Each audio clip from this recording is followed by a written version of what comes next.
परिचय। आप अपने पिताजी के साथ एटीएम सेंटर में हैं। आपने एटीएम मशीन की स्क्रीन पर एक संदेश देखा जिसमें लिखा था कि यह मशीन रुपयों को 1000 के गुणज में निकालती है। आपने अपने पिताजी से पूछा कि इस संदेश का क्या अर्थ है। उन्होंने बताया कि इसका अर्थ है कि वे 1000 या 2000 या 3000 रुपए ही निकाल सकते हैं। 1500, 2700 या 3800 रुपए नहीं निकाल सकते हैं। आप दुविधा के साथ घर लौटते हैं। आप गुणजों के बारे में और जानना चाहते हैं। इस पाठ में आप गुणनखंडों और गुणजों के बारे में विस्तार से जानेंगे। उद्देश्य। इस पाठ के अंत में आप निम्न करने में सक्षम हो जाएंगे: गुणनखंड और गुणज को परिभाषित करना, गुणनखंडों एवं गुणजों के बारे में कुछ रोचक तथ्यों को जानना, पूर्ण संख्याओं को परिभाषित करना, सह अभाज्य संख्याओं को परिभाषित करना, महत्तम समापवर्तक ज्ञात करना, लघुत्तम समापवर्त्य ज्ञात करना, सम एवं विषम संख्याओं को परिभाषित करना। गुणनखंड और गुणज। किसी संख्या का पूर्ण भाजक उस संख्या का एक गुणनखंड होता है। दूसरे शब्दों में, गुणनखंड वह संख्या है जो संख्या को पूर्ण रूप से विभाजित कर दे। उदाहरण के लिए, संख्याएं 1, 2, 5 सभी 10 के पूर्ण भाजक हैं, अर्थात 1, 2, 5, 10 के गुणनखंड हैं। इसी प्रकार 1, 2, 4 और 8 8 के पूर्ण भाजक हैं। इसलिए 1, 2, 4 और 8 8 के गुणनखंड हैं। आप देख सकते हैं कि किसी संख्या के गुणनखंड सदैव या तो संख्या से छोटे होते हैं या फिर संख्या के बराबर। संख्या 10 2 और 5 का गुणनफल है। यह 1 और 10 का भी गुणनफल है। इसलिए 10 1, 2, 5 और 10 का गुणज है। इसी प्रकार संख्या 8 1 और 8 या 2 और 4 का गुणनफल है। इसलिए 8 1, 2, 4 और 8 का गुणज है। इस तरह हम कह सकते हैं कि कोई संख्या अपने प्रत्येक गुणनखंड का गुणज होती है। किसी संख्या के गुणज सदैव उस संख्या से बड़े या उसके बराबर होते हैं। गुणनखंड एवं गुणज। आइए एक रोचक क्रियाकलाप की सहायता से गुणनखंडों एवं गुणजों को दोहराएं। 1. कुछ लकड़ी की 5 इकाई लंबाई वाली पट्टियां लें। 2. उन्हें एक के बाद एक करके जोड़ें, जैसा कि चित्र में दिखाया गया है। चित्र से यह स्पष्ट हो गया है कि 5, 10, 15, 20 और 25 5 के गुणज हैं। इनमें से प्रत्येक या तो 5 से बड़ी संख्या है या फिर 5 के बराबर। 5 संख्याओं 5, 10, 15, 20 और 25 का गुणनखंड है। 5 इनमें से प्रत्येक संख्या से या तो छोटा है या फिर उसके बराबर। गुणनखंड एवं गुणज के बारे में रोचक तथ्य।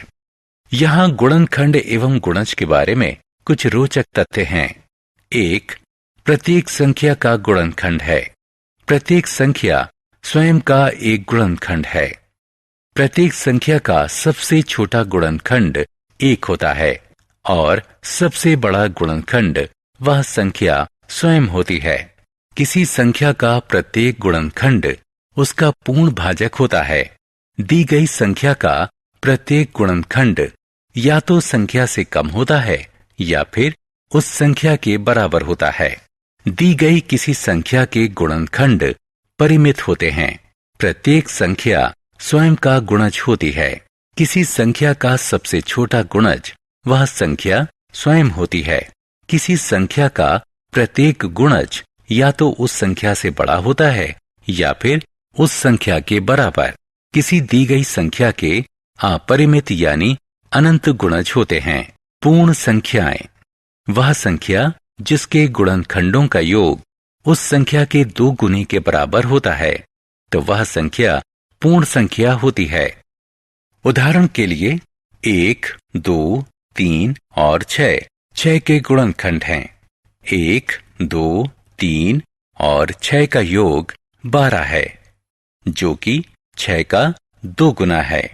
इसलिए 6 एक पूर्ण संख्या है।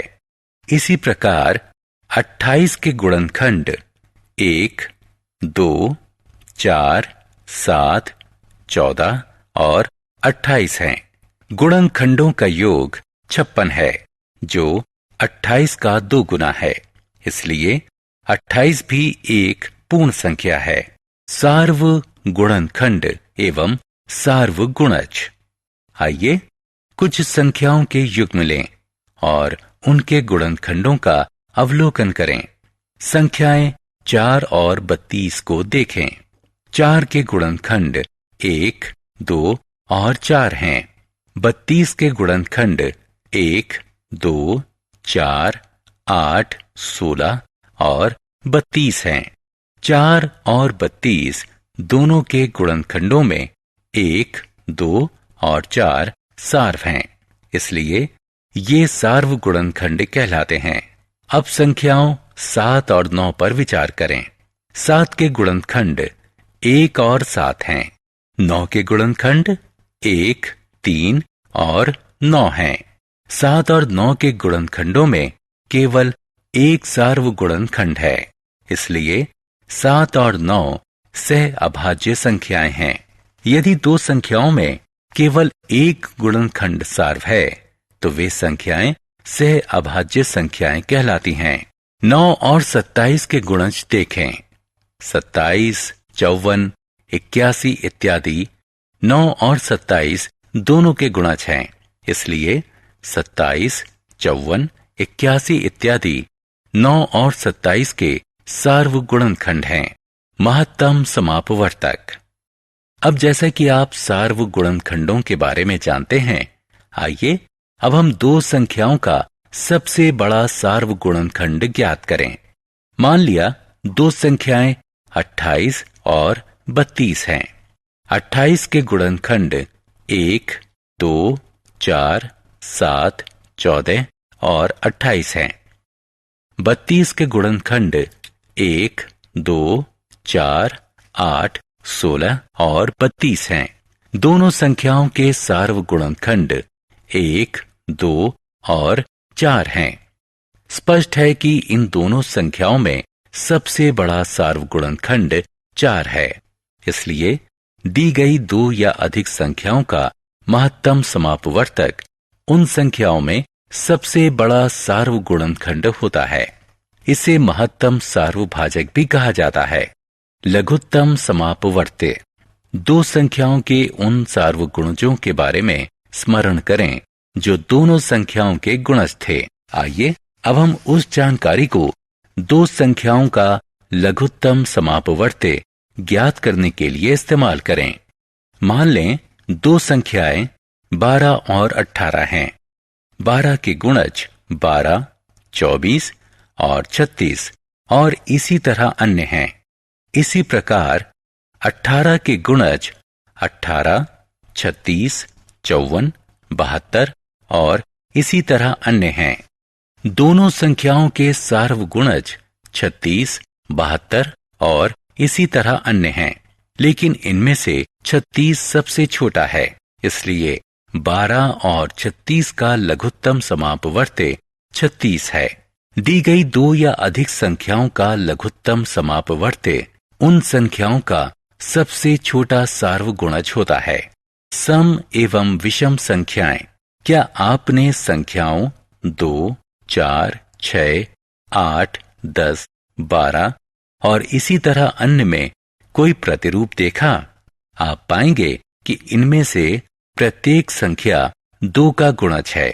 वे संख्याएं जो 2 की गुणज हैं सम संख्याओं के रूप में जानी जाती हैं। शेष संख्याएं 1, 3, 5, 7, 9, 11 और इसी तरह अन्य विषम संख्याओं के रूप में जानी जाती हैं। सारांश। आइए हमने जो कुछ सीखा है उसे संक्षेप में दोहराएं। किसी संख्या का गुणनखंड उस संख्या का पूर्ण भाजक होता है। किसी संख्या का सबसे बड़ा गुणनखंड वह संख्या स्वयं होती है। किसी संख्या का गुणनखंड उस संख्या से छोटा या उसके बराबर होता है। किसी संख्या का सबसे छोटा गुणज वह संख्या स्वयं होती है। किसी संख्या का प्रत्येक गुणज उस संख्या के बराबर या उससे बड़ा होता है। यदि दो संख्याओं में केवल एक सार्वगुणनखंड होता है तो वे सह अभाज्य संख्याएं कहलाती हैं। वह संख्या जिसके गुणनखंडों का योग उस संख्या के 2 गुने के बराबर होता है तो वह संख्या पूर्ण संख्या होती है। दी गई 2 या अधिक संख्याओं का महत्तम समापवर्तक उन संख्याओं में सबसे बड़ा सार्वगुणनखंड होता है।